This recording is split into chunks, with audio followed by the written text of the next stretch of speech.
Hello everyone, I am Jyoti Shakya and welcome to ideal classes.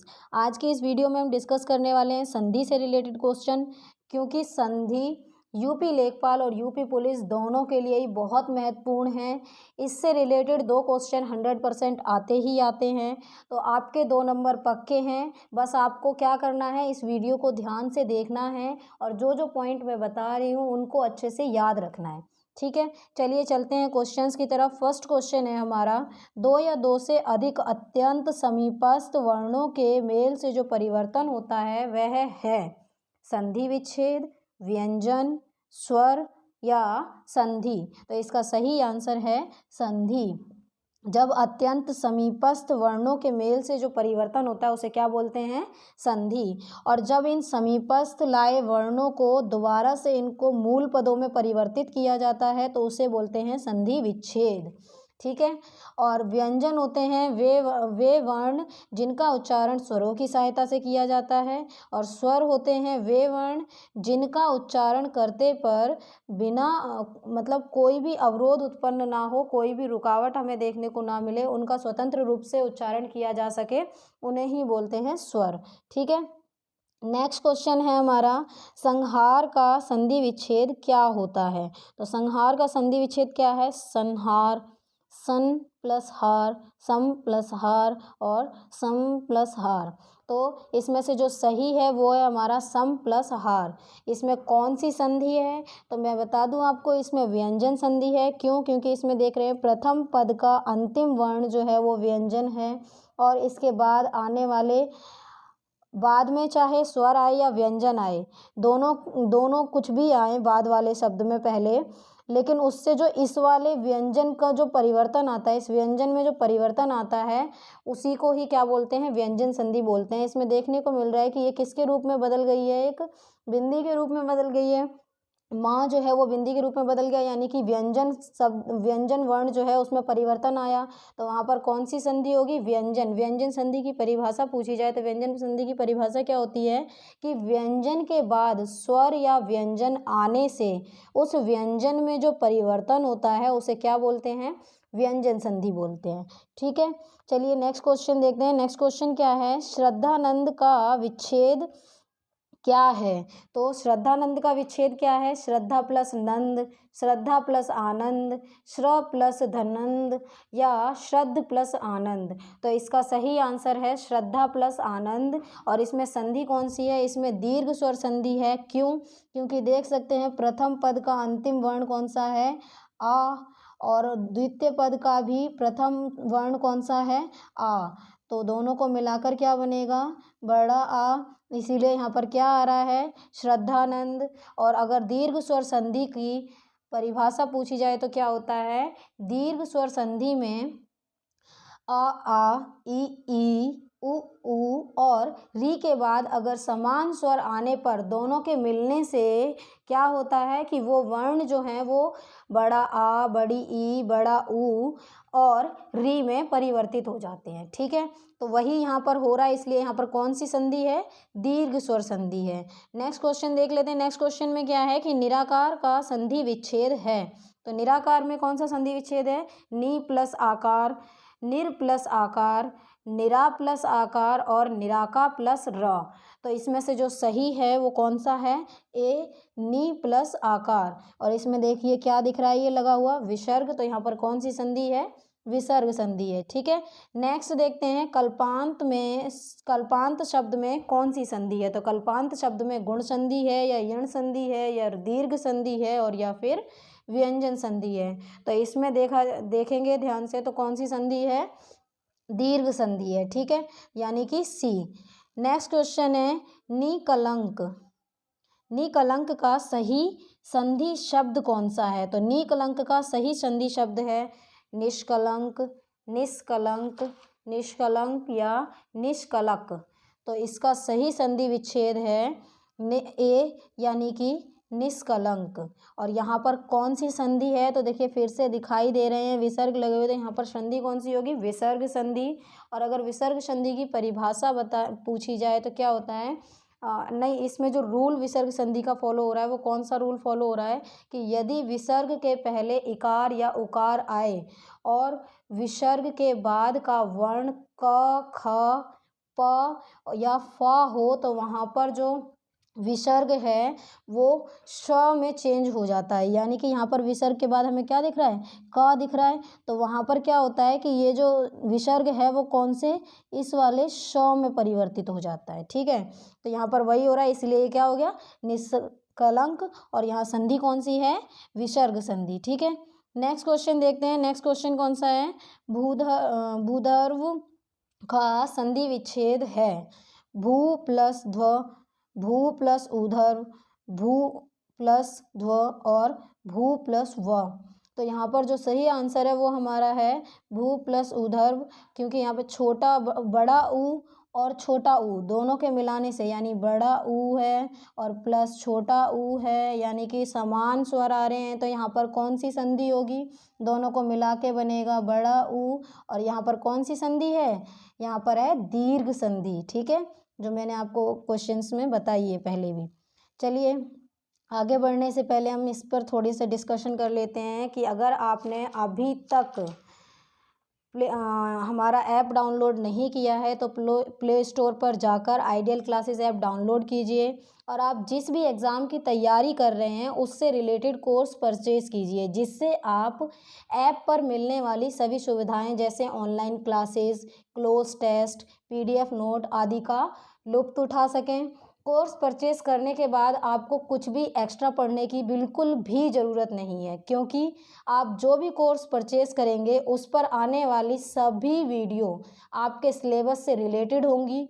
और आप अगर लाइव क्लास नहीं ले पाते हैं, किसी रीज़न से आप लाइव क्लास लेने में असमर्थ हैं, तो वह आपको जो भी क्लास आपसे मिस हो रही है तो वह क्या आपको सभी क्लासेस क्या हैं, रिकॉर्डेड भी प्रोवाइड होंगी, जिसको आप अपने कोर्स वैलिडिटी में जितनी आपके कोर्स की वैलिडिटी है यानी कि 1 ईयर्स की, उसमें आप एक वीडियो को 3 बार देख सकते हैं। ठीक है, तो चलिए चलते हैं नेक्स्ट क्वेश्चन की तरफ।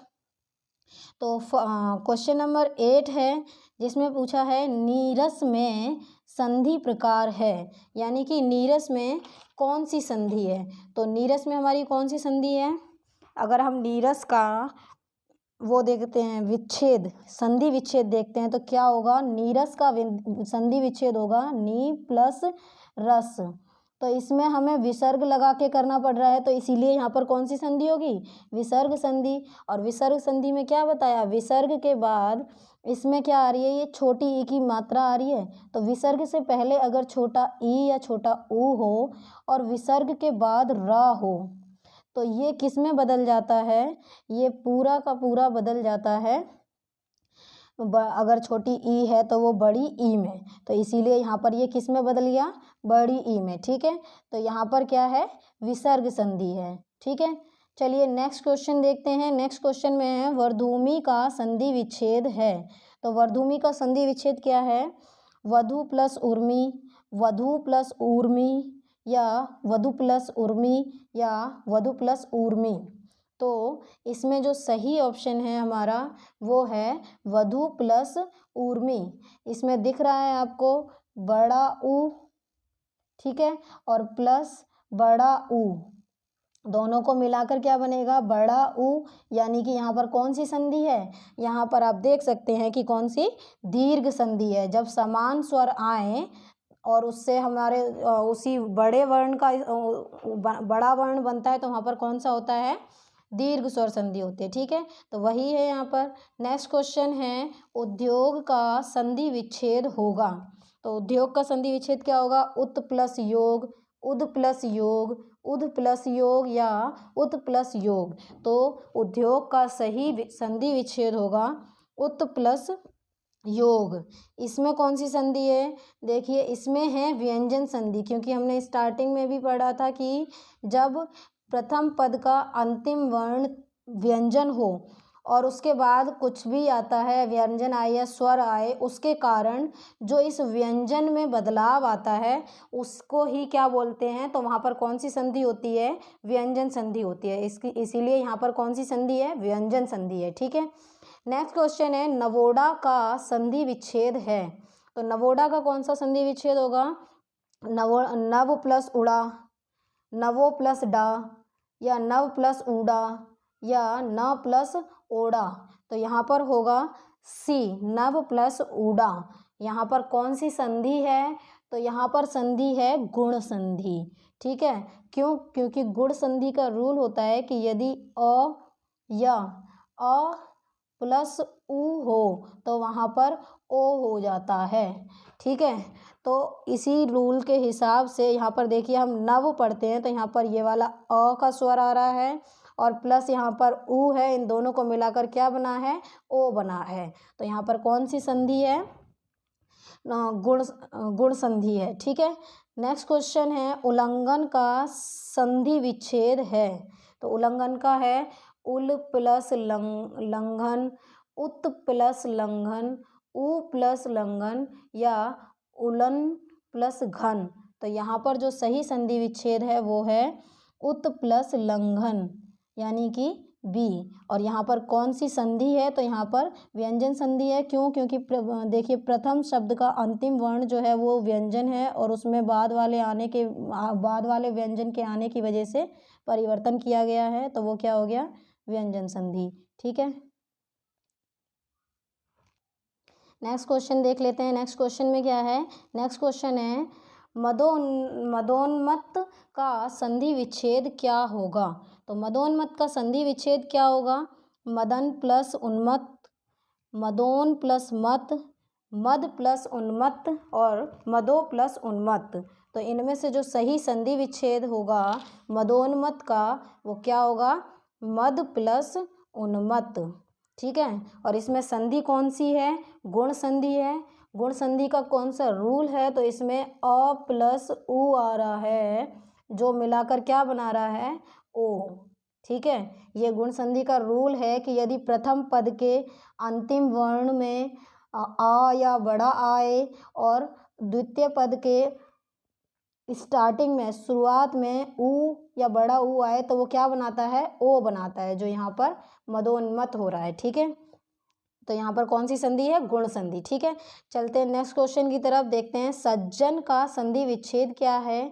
तो सज्जन का सज प्लस जन, सत प्लस जन, सज प्लस न, स प्लस जन। तो यहाँ पर क्या है, सत प्लस जन। यहाँ पर कौन सी संधि है, तो यहाँ पर व्यंजन संधि है। आप देख सकते हैं कि यहाँ पर क्या है, प्रथम पद के अंतिम वर्ण जो है वो त है, यानी एक व्यंजन है, और बाद में दूसरा व्यंजन आने की वजह से इसमें क्या परिवर्तन हुआ है कि ये त आधे ज में परिवर्तित हो गया है। तो ऐसी स्थिति में जहाँ व्यंजन में परिवर्तन होता है वहाँ पर कौन सी संधि होती है, व्यंजन संधि होती है। ठीक है। नेक्स्ट है, अनवीक्षा का संधि विच्छेद है। तो अनवीक्षा का संधि विच्छेद क्या होगा, अन प्लस वीक्षा, अन प्लस वीक्षा, अनु प्लस इक्षा, या अन्व प्लस ईक्षा। तो यहाँ पर जो सही संधि विच्छेद है वो क्या है, अनु प्लस इक्षा। यहाँ पर कौन सी संधि है, तो यहाँ पर यण संधि है। और ये यण संधि में क्या होता है कि यदि स्टार्टिंग का वर्ड में अंतिम स्वर उ हो या बड़ा उ हो और प्लस दूसरे शब्द के शुरुआत में कोई भी असमान स्वर हो, ठीक है, तो वो क्या किस में परिवर्तित हो जाता है, व में परिवर्तित हो जाता है। ठीक है। वही रूल यहाँ पर लगा है, स्टार्टिंग के पद में अंतिम वर्ण जो है वो स्वर जो है वो क्या आ रहा है, ऊ आ रहा है, और उसके बाद दूसरा असमान स्वर लगा हुआ है, तो ये किस में चेंज हो गया, व में चेंज हो गया, तो ये क्या हो गया, अनवीक्षा। ठीक है। तो यहाँ पर कौन सी संधि है, यण संधि। ठीक है। नेक्स्ट क्वेश्चन है, उड्डयन के संधि विच्छेद का सही विकल्प कौन सा है। तो उड्डयन के संधि विच्छेद का सही विकल्प कौन सा है, उड्डयन के संधि विच्छेद का सही विकल्प है उत प्लस डयन, उड प्लस डयन, उच्च प्लस डयन या उड प्लस डयन। तो इसका सही संधि विच्छेद है उत प्लस डयन। यहाँ पर भी व्यंजन संधि है, क्यों? क्योंकि स्टार्टिंग का अंतिम वर्ण ता आ रहा है और त बाद में दूसरे व्यंजन के कारण आधे ड में परिवर्तित हुआ है। तो वही रूल है कि जब प्रथम पद का अंतिम वर्ण व्यंजन हो और बाद वाले शब्द में आने वाले स्वर या व्यंजन के कारण प्रथम पद में आए व्यंजन में जो परिवर्तन आता है वहाँ पर व्यंजन संधि होती है। ठीक है, तो इसमें कौन सी संधि है? व्यंजन संधि है। ठीक है, नेक्स्ट क्वेश्चन है रीति के अनुसार, रीति प्लस अनुसार का संधि शब्द बताइए। तो रीति प्लस अनुसार का संधि शब्द क्या होगा? रीति प्लस नुसार, रीतिनुसार, रीतनुसार, रीतिनुसार या रीत्यनुसार। तो इसका सही शब्द होगा रीत्यनुसार। ठीक है, और यहाँ पर संधि कौन सी है? तो यहाँ पर अगर संधि पूछी जाए तो यहाँ पर यण संधि है। कौन सा रूल लग रहा है? तो इसमें यण संधि के अनुसार क्या है? छोटी ई और प्लस आ आए तो वहाँ पर या बनता है, वो भी आधा वाला, वो भी या बनता है। तो इसीलिए यहाँ पर कौन सी संधि है? यण संधि है। ठीक है, नेक्स्ट क्वेश्चन है नायक में कौन सा संधि प्रकार है? तो नायक में गुण संधि है, दीर्घ संधि है, अयादि स्वर संधि है या विसर्ग संधि है। तो इसमें कौन सी संधि है? इसमें है अयादि विसर्ग स्वर संधि। क्यों? क्योंकि इसके अनुसार यदि इसमें क्या है? नायक का अगर हम संधि विच्छेद करेंगे तो क्या बनेगा? न प्लस अक। ठीक है, तो ये क्या बन जाएगा? नायक। तो यहाँ पर क्या आ रहा है? बड़ी ए और प्लस आ। जब बड़ी ए और प्लस आ आए तो अयादि स्वर संधि के अनुसार वहाँ पर क्या बन जाता है? आय बनता है। तो उसी के अनुसार ये क्या होगा? नायक। तो इसीलिए यहाँ पर कौन सी संधि है? अयादि स्वर संधि। ठीक है, नेक्स्ट है मतैक्य किस संधि का उदाहरण है? तो मतैक्य गुण संधि, यण संधि, वृद्धि संधि या व्यंजन संधि। तो यहाँ पर मतैक्य जो है वो वृद्धि संधि का उदाहरण है, क्योंकि मतैक्य की जब हम विच्छेद करेंगे तो क्या बनेगा? मत प्लस ऐक्य। ठीक है, तो यहाँ पर मतैक्य का संधि विच्छेद क्या बनेगा? मत प्लस ऐक्य। तो वृद्धि संधि के अनुसार जब प्रथम शब्द का अंतिम वर्ण में आ आए और द्वितीय शब्द के प्रथम वर्ण में प्रथम स्वर जो आए वो ए आए तो वहाँ पर इनको मिलाकर क्या बनता है? बड़ी ए बनती है। तो इसीलिए यहाँ पर कौन सा है? मतैक्य है। यानी कि इसमें क्या, कौन सी संधि का रूल लग रहा है? वृद्धि संधि, और इसीलिए यहाँ पर कौन सी संधि है? वृद्धि संधि है। ठीक है, नेक्स्ट क्वेश्चन देखते हैं। नेक्स्ट क्वेश्चन है अयादि संधि है, इनमें से अयादि संधि किस में दिख रही है? तो वो चीज़ आपको गौर करनी है कि अयादि संधि किस में दिख रही है? उत प्लस योग, तथा प्लस एव, अप प्लस जो या न प्लस इक। तो इसमें से जो सबसे इनको मिलाएंगे तो इनमें कौन सा बनेगा? ये बनेगा उद्योग, ये बनेगा तथैव, ये अपज और ये नाविक। तो यहाँ पर जो अयादि संधि लग रही है वो इसमें लग रही है, क्योंकि इनको मिलाएंगे तो क्या बनेगा? नाविक। और वो अयादि संधि का रूल होता है कि यदि ओ और उसके साथ ई जुड़े तो वहाँ पर क्या बनता है? आव बनता है। ठीक है, आव बनता है। तो इसीलिए यहाँ पर नाविक आव बन रहा है। तो यहाँ पर कौन सी संधि है? अयादि संधि है, और वो किस में बन रही है? न प्लस इक यानी कि नाविक में। ठीक है, आज की वीडियो में इतना ही। आई होप आपको समझ आया होगा। अगर आपको कोई भी प्रॉब्लम है या आपको वीडियो पसंद आई है तो कमेंट बॉक्स में कमेंट करके ज़रूर बताएं, और वीडियो को लाइक एंड शेयर करना ना भूलें, और चैनल को सब्सक्राइब भी ज़रूर कीजिए, तभी आपको हमारे चैनल पर आने वाले सभी नोटिफिकेशन सबसे पहले मिल पाएंगे। And thank you for watching this video and please subscribe our channel. ठीक है,